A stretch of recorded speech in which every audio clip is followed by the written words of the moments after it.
What is the equivalent of the "why didn't they use the eagles" argument from Lord of the Rings in other fantasy/sci-fi universes? Pacific Rim. Why didn't they just build a single Jaeger base on a floating platform directly above the rift? It's clear in the movie that Jaegers can fight underwater just fine. Why have dozens of Jaegers spread around every piece of coastline touching the Pacific when they could have just camped them all at the kaiju spawn point? I mean, I know the answer. It's the same answer for why they made giant humanoid robots and why the robots need 2 pilots to operate, and why they are constantly throwing each other instead of dealing killing blows. Because otherwise, the movie wouldn't have been nearly as fucking awesome.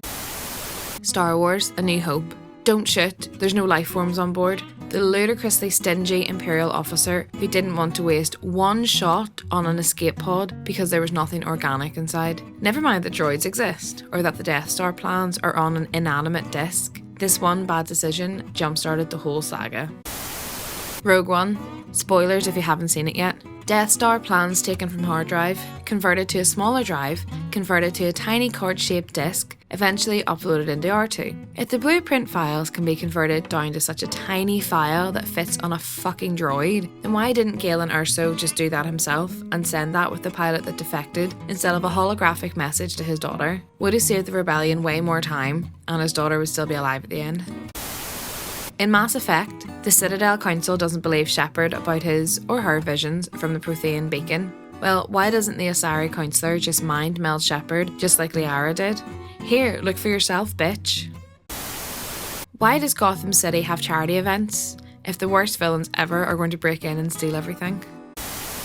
In Star Wars The Force Awakens, the New Order builds a planet-sized death laser thing with the same basic flaw that brought down the 2 smaller Death Stars. I know this is just another element to make it rhyme with A New Hope, but 1, for that cost, you could build a wicked sick fleet capable of beating the shit out of the entire galaxy, and you get to keep the tiny percentage of Earth-like planets as spoils of war. 2, if you really are hellbent on destroying planets, you could build like 10 Death Stars and it would take 10 times longer to destroy them. 3, after the 2 Death Stars died from a design flaw and mystic bullshit, wouldn't you try to protect the explodey bits more? Just a little bit? If Buzz Lightyear doesn't know that he's a toy, how does he know to freeze and not be a space ranger when people are around? If paper is so rare and irreplaceable in the Dark Tower, at least in Roland's world, why is everyone playing card games? Where do all the cards come from? Interstellar. Why didn't they just send the robot to the high-gravity water planet? Or why didn't they just land directly on top of the beacon? The question for every sci-fi setting: why don't they just strap an FTL system to an asteroid? That'd solve any gotta destroy the doomsday weapon / marauding alien horde giant spaceship scenario. Assuming it's not like Warhammers dropped into another dimension and spat out vaguely close to your destination version of FTL, a half a kilometre or whatever of rock and metal going over the speed of light is going to give everything a bad time. Why create the Matrix at all? Why can't the humans in vats just lay there? Why use the incredible amount of computing power when the whole point of the humans is to generate power necessary to create this practically seamless virtual world at all?